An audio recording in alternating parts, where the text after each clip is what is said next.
Assalamualaikum warahmatullahi wabarakatuh. Perkenalkan, nama saya Dwi Sinta Anggreni. Saya adalah salah satu dosen di program studi Sistem Informasi Universitas Tadulako, Palu, Sulawesi Tengah. Bidang konsentrasi saya adalah Sistem Cerdas Kebencanaan. Video ini merupakan pernyataan diri dosen dalam unjuk kerja bakti pelaksanaan Tridharma Perguruan Tinggi dalam bidang pengajaran. Pada hari ini, saya akan menjelaskan metode pengajaran saya dengan menggunakan metode DIA, yaitu Delivery, Interaction, dan Assessment. Pada salah satu mata kuliah yang saya ampuh itu adalah mata kuliah pemrograman mobile dengan bobot 3 SKS. Mata kuliah ini merupakan salah satu mata kuliah wajib konsentrasi sistem cerdas kebencanaan. Delivery adalah bagaimana cara saya menyampaikan materi kepada mahasiswa. Dalam mata kuliah ini, saya memaparkan materi kepada mahasiswa dengan metode ceramah, di mana pada metode ini saya memaparkan secara lisan mengenai teori-teori penting mengenai pemrograman mobile. Kemudian pada tahap delivery ini juga saya akan menerapkan metode case method, di mana mahasiswa akan diberikan kasus-kasus tertentu untuk mereka selesaikan. Kemudian saya juga menerapkan team-based project, di mana mahasiswa akan mengerjakan sebuah tugas besar, di mana tugas besar ini mahasiswa diberi tantangan untuk bisa membuat sebuah aplikasi mobile yang dapat diterapkan dalam kehidupan sehari-hari, sehingga diharapkan mahasiswa lebih aktif untuk bisa menyelesaikan proyek mereka dalam berkelompok. Interaksi akan menjelaskan bagaimana saya membangun interaksi bersama mahasiswa dalam perkuliahan. Selama perkuliahan, saya berusaha membangun interaksi dengan mahasiswa dengan mengedepankan metode student center learning. Di awal perkuliahan, saya pertama akan memaparkan materi, kemudian dilanjutkan dengan sesi tanya jawab oleh mahasiswa. Di sini, mahasiswa boleh bertanya kepada dosen, ataupun dosen bisa melemparkan pertanyaan kepada mahasiswa, dan sehingga diharapkan terjadi diskusi antara dosen dan mahasiswa serta sesama mahasiswa. Interaksi juga dilakukan di luar perkuliahan, di mana mahasiswa bisa melakukan diskusi pada grup WhatsApp yang sudah disediakan, sehingga mahasiswa bisa memiliki wadah yang lebih luas lagi untuk bisa mengembangkan ilmunya dalam mata kuliah ini. Selain itu, mahasiswa juga bisa berinteraksi melalui LMS, di mana LMS sudah disediakan oleh fakultas. Pada LMS ini akan disediakan materi serta absen, tugas, dan video-video pendukung mengenai mata kuliah. Di LMS, mahasiswa bisa berdiskusi sesama mahasiswa dan juga bersama dosen. Berikutnya adalah assessment. Pada proses ini, saya akan melakukan penilaian kepada mahasiswa dengan beberapa proses. Pertama, di awal perkuliahan, kami akan melakukan kontrak perkuliahan. Di sini saya akan memaparkan bobot dari setiap penilaian yang nantinya harus disetujui oleh dosen dan mahasiswa, sehingga mahasiswa tahu seberapa besar presentasi penilaian dari setiap tugas dan ujian yang diberikan kepada mereka. Selanjutnya, saya akan memaparkan mengenai mata kuliah yang akan saya bawakan dalam video ini. Mata kuliah ini adalah mata kuliah pemrograman mobile dengan bobot 3 SKS. Mata kuliah ini merupakan mata kuliah wajib konsentrasi sistem kebencanaan, di mana mata kuliah ini merupakan mata kuliah yang sangat penting. Dan di mata kuliah ini, mahasiswa akan diajarkan bagaimana membangun aplikasi Android dari basic sampai intermediate. Output dari mata kuliah ini diharapkan mahasiswa nantinya dapat membangun aplikasi Android yang dapat diterapkan pada kehidupan sehari-hari. Berikut adalah cuplikan dari pengajaran dalam mata kuliah pemrograman mobile. Selamat menyaksikan. Assalamualaikum warahmatullahi wabarakatuh. Waalaikumsalam warahmatullahi wabarakatuh.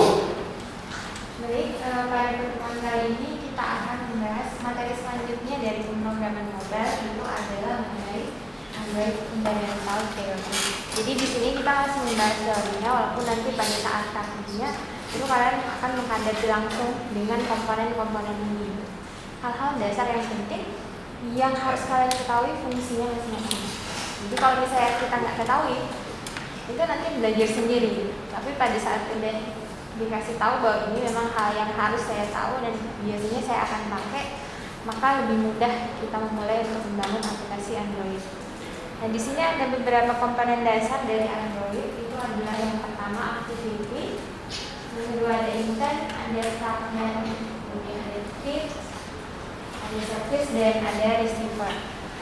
Yang pertama kita akan bahas mengenai activity. Activity ini adalah hal yang akan pertama kali dibuat pada saat kita membangun sebuah aplikasi Android. Selain XML-nya yang sebelumnya sudah diajarkan ya. Nah, di sini activity itu memiliki life cycle-nya sendiri. Jadi kita nggak boleh sembarang membangun coding di dalam activity karena dia udah punya life cycle-nya. Kita udah disediakan di sebuah space, di situ kamu bisa coding. Atau misalnya pada saat ada life cycle-nya sendiri di situ, kamu ingin membangun sesuatu ya boleh. Tapi harus tahu di mana stage dari life cycle pada aplikasi kita lagi bangun. Ini adalah yang pertama, itu ada yang kemudian nanti yang terakhir itu ada nanti dia jadi amplified. Akan kita bahas selanjutnya di sini masih kita bahas komponen-komponen dasarnya dulu. Ada activity, kemudian yang kedua itu ada intent. Ini juga penting karena pada saat kita membangun aplikasi, tentunya activity-nya bukan cuma satu kan. Kayak misalnya aplikasi Gojek, dia itu punya interface home-nya ya, kemudian ada interface GoFood, ada interface Gojek-nya, kan beda-beda. Itu berarti aktivitasnya beda-beda. Bagaimana kita berinteraksi antara beberapa aktivitas tersebut yang bisa memanfaatkan intent ini. Kemudian ada fragment. Sebelumnya juga Ibu sedikit membahas mengenai fragment. Sedikit gambarannya kenapa Android itu butuh fragment. Di sini fragment merupakan komponen view yang fleksibel yang dapat disisipkan dalam activity. Itu bagusnya dari fragment itu adalah kita punya sebuah activity nih ya, kayak activity. Kemudian ada script. Nah di sini script itu adalah semua proses yang ada di dalam sebuah aplikasi itu ada di dalam script. Jadi seperti contoh dari gambar itu ada namanya main thread. Karena di sini berbasis Java, jadi kalau berbasis Java itu maka dia berbasis script. Kenapa dia harus berbasis script? Karena kalau misalnya kita lihat, kita berinteraksi pada satu GUI misalnya ya. Kemudian kita ingin respon dari apa yang kita berikan, apa aksi yang kita berikan terhadap GUI ini. Itu kadang responnya itu nggak selalu cepat atau mungkin dia butuh proses yang lama. Itu biasanya nggak cukup punya memanfaatkan satu klik saja. Kemudian ada receiver. Nah ini penting juga karena biasanya kita nggak hanya melakukan proses, tetapi kita juga melakukan pengumpulan data misalnya ya. Nah di sini receiver ini penting karena biasanya suatu event terjadi, kita harus ketahui.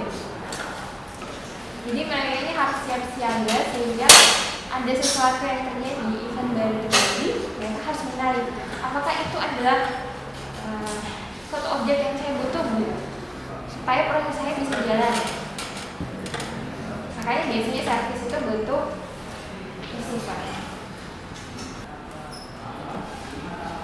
Oke, sampai di materi ini apakah ada yang mau bertanya mengenai activity, fragment, intent?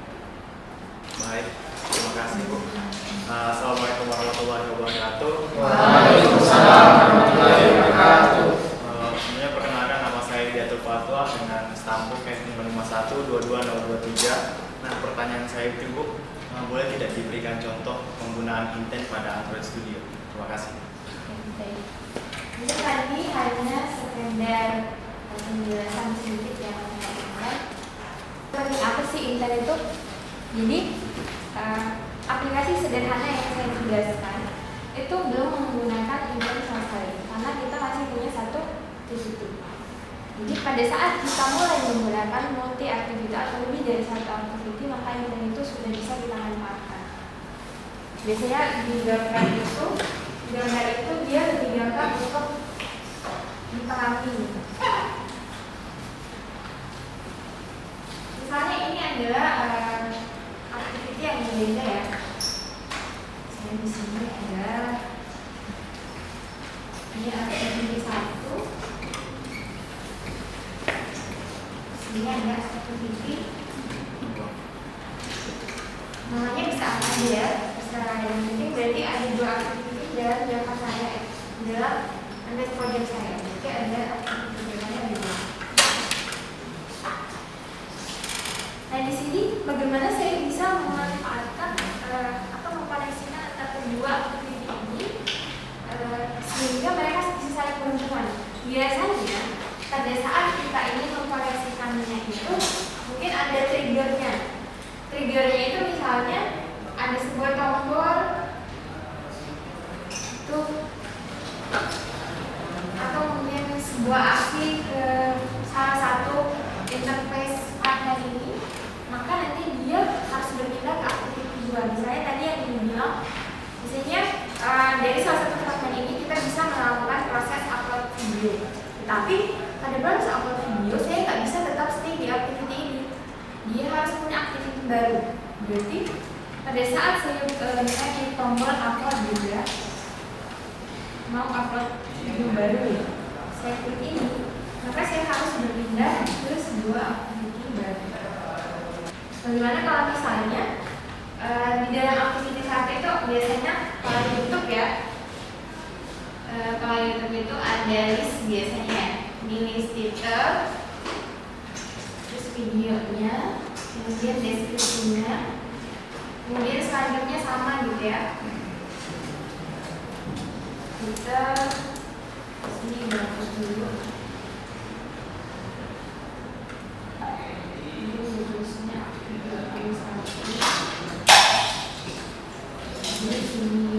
Kemudian sini deskripsi sedikit.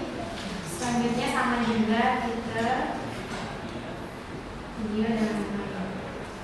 Kira-kira apakah intent aja cukup? Sebenarnya intent itu bisa mengkoneksikan antara satu dan yang lain. Maka di sini biasanya akan muncul aktiviti. Biasanya apa? Itu ada titel juga. Karena misalnya kita udah pilih satu nih, maka kita pilih ini tampil lebih besar. Pasti di YouTube biasa gitu ya. Yang kecil pertama dia dalam daftar, pada saat kita klik dia juga jadi besar. Ini dia layarnya juga besar. Bahkan mungkin kita pakai landscape juga bisa, di sini ada landscape-nya. Di sini deskripsinya lebih detail. Tapi kalau misalnya kita hanya menggunakan intent aja itu nggak cukup. Intent dengan data kosong, maka di sini juga akan kosong. Biasanya memang YouTube udah menyiapkan sebuah activity atau fragment yang di dalamnya itu selalu ada rekomendasi. Jadi pada saat kita buka home YouTube-nya kita itu kan selalu ada rekomendasi ya. Apa yang sering kita nonton itu teman-temannya akan muncul di situ. Jadi di sini mereka akan membuat output dari algoritma YouTube-nya itu. Kemudian mereka buatkan list. Berarti ada list yang mereka sediakan yang itu biasanya definite ya, mungkin nggak terhingga. Kita buat terus dia selalu ada. Buat terus ada terus. Biasanya dalam kode itu ini dari 0 ya. Ini 0, 1, 2. Maka mungkin data yang dia masukkan dalam intent ini adalah 0. Nanti dia baca bahwa yang saya tampilkan itu berada dalam list 0, maka di sini akan berubah sesuai dengan titelnya ini. Video akan sama terputar sesuai dengan video dari video 0. Kemudian deskripsinya akan lebih detail sesuai dengan video pada list 0. Di sini bisa kita lihat di situ yang pertama ada on create. Jadi saya tahu kalau misalnya dia masuk ke on create itu pertama pada saat kita klik sebuah aplikasi, dia akan mulai tercreate. Apapun yang dia butuhkan untuk membangun membuka aplikasi itu, maka itu disiapkan pada saat on create. Kemudian dia on start di situ.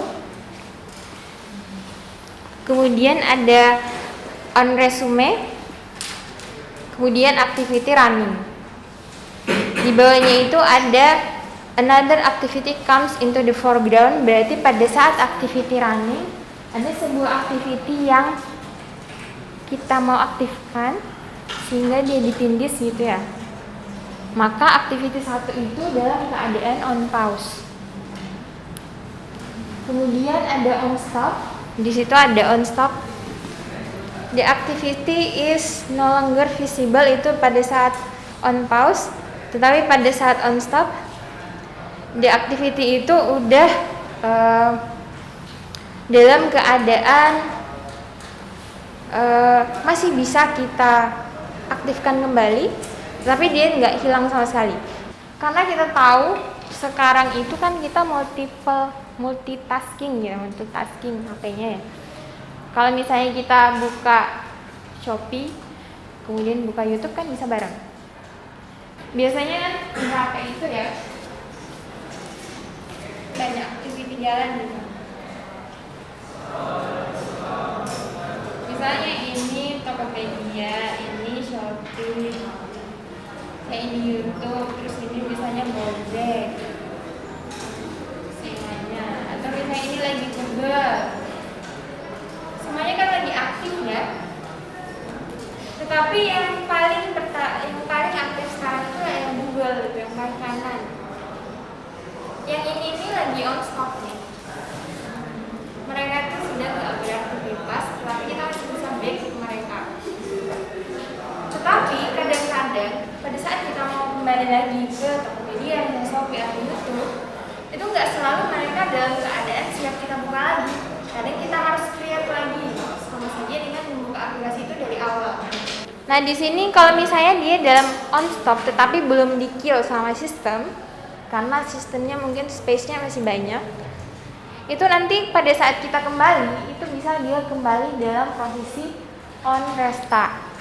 Saya balik lagi ke sini, itu akan bisa kembali kita restart. Kita nggak kehilangan data sama sekali. Developer yang baik harus mengetahui secara detail tentang life cycle dari sebuah activity, terutama untuk melakukan aksi yang tepat saat terjadi perubahan state activity. Jadi kapan mungkin on create berarti saya bisa buat lagi, on stop berarti udah misalnya nggak bisa, kemudian on write apalagi, on destroy apalagi gitu ya. Di sini hal yang diminimalisir itu sehingga nanti tidak terjadi error, bug atau force close yang tidak diinginkan. Ya. Kalau dia on create kan kita sama aja buka dari awal. Dia loadingnya agak lama gitu ya. Muncul label Instagramnya metaverse gitu, baru muncul pasti gambar apa ya? Kalau yang pertama itu home-nya kita, dimana di situ adalah status terbaru dari orang-orang yang kita follow. Ya. Di situ tampilan dari Instagram. Baik. Saya rasa mungkin itu cukup sedikit pemahaman mengenai teori fundamental dasar dari Android, khususnya pada saat ini nanti kita akan coding pakai bahasa pemrograman Java ya. Jadi bahasa pemrograman Java itu berbasis OOP, jadi otomatis Androidnya juga akan berbasis tergantung dari bahasa pemrograman yang dipakai. Apa ada yang mau bertanya dulu? Assalamualaikum warahmatullahi wabarakatuh. Waalaikumsalam warahmatullahi wabarakatuh. Perkenalkan, nama saya Masih Rahma di Istanbul P512267. Saya ingin bertanya tentang fragment. Fragment itu kan fungsinya itu hampir sama activity. Terus perbedaan antara fragment dan activity itu apa? Baik. Terima kasih atas pertanyaannya. Nah, mungkin kita kembali ke yang ini ya. Karena di sini ada perbedaan mengenai activity. Activity nggak punya interface, padahal dia itu adalah kelas yang pertama kali akan di launch pada saat sebuah aplikasi itu mulai, dia akan mulai meloading activity. Makanya pada saat misalnya dia loading activity 1, maka dia akan menarik proses apa saja yang ada di dalamnya. Pada saat misalnya dia mengisi beberapa fragmen, maka pertama kita harus setting dulu dan apa yang pertama akan tampil. Itu adalah tampilan pertama dari activity 1. Tampilan pertama dari activity 1 itu punyanya misalnya fragmen 1. Dalam hal ini adalah misalnya home. Nah, untuk aktivitas selanjutnya kita bisa klik sendiri. Sama kayak misalnya buat buka Instagram. Buka Instagram pada saat aplikasi itu lagi akan on-create ya. Kalau dia on-create kan kita sama aja buka dari awal. Dia loadingnya agak lama gitu ya. Muncul label Instagramnya metaverse gitu. Baru muncul pasti gambar apa ya? Kalau yang pertama itu home-nya. Home-nya kita dimana di situ adalah status terbaru dari orang-orang yang kita follow ya. Di situ tampilan dari Instagram. Beda kalau misalnya dia dalam status on stop. On stop itu dimana kita tinggalkan, di situ dia akan kembali kita buka. Ya. Kalau on create dia akan kembali ke settingan awal, dimana pada settingan awal activity 1 maunya membuka halaman apa gitu. Yang selalu tersetting itu terbuka halaman apa. Jadi misalnya kalau dia dari fragment home, maka fragment home ini akan selalu terbuka di awal pada saat kita launch pertama kali sebuah aplikasi. Seperti itu. Jadi perbedaannya mungkin activity itu dia lebih apa ya? Soal activity itu seperti ibunya, sedangkan fragment itu seperti anak-anaknya.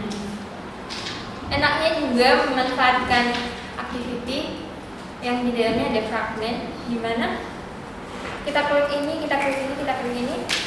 Ininya kan nggak berpindah sama sekali ya, menunya kan nggak hilang. Tapi yang berubah itu adalah layar yang di atas ini kan, ini juga sama. Yang di bawahnya yang berubah. Itu membuat efisiensi waktu juga, ya. Kalau kita pindah activity itu dia butuh loading lagi. Tapi pada saat ini menggunakan fragment di dalam sebuah activity gitu ya, dia lebih fleksibel. Manfaatan dari layar yang kecil itu kita bisa maksimalkan. Kurang lebih seperti itu gambaran perbedaan dari activity sama fragment. Jadi fragment itu sama-sama activity sama-samanya itu bisa menampilkan interface, tetapi fragment itu harus berada dalam sebuah activity. Karena yang di launch di awal on create aplikasi dibaca itu berdasarkan manifest ya. Jadi pada saat di manifest udah di state nih activity mana yang saya buka pertama, kemudian di state dalam activity itu saya buka pertama fragment apa, itu kita setting dalam manifest. Jadi pada saat kita setting dalam manifest, aplikasi kita klik, kita mulai running, maka itu yang akan ditampilkan. Gitu. Kalau misalnya kita mau buka fragment itu nggak bisa gitu ya. Apalagi kita nggak daftarkan aktivitinya sama fragmentnya di dalam, itu juga nggak bisa dikenali sama aplikasinya. Mungkin terjadi error atau apa gitu, nggak dikenali, atau force close juga karena kita nggak state dia di manifest. Di sini sebenarnya kita bisa lakuin semuanya, tapi kadang terlalu berat. Itu sama saya kita coding pakai satu activity aja semuanya di dalam. Bisa, paham ya? Nah, biasanya kita memanfaatkan berbagai macam kelas karena supaya dia lebih hadirannya lebih enak gitu. Jangan hanya ada dalam satu kelas aja dia. Nah, si kelas service dia proses gitu ya. Proses yang ada di dalam thread ini. Soalnya juga dalam thread itu ada receiver juga. Jadi biar dia receive data yang selalu aktif gitu, ada juga dalam thread. Baik, terima kasih untuk kuliah hari ini. Kalau misalnya ada yang mau ditanyakan lagi, boleh hubungi Ibu lewat WhatsApp atau mungkin melalui ketua kelasnya juga boleh. Sampai sini dulu. Wassalamualaikum warahmatullahi wabarakatuh. Waalaikumsalam warahmatullahi wabarakatuh.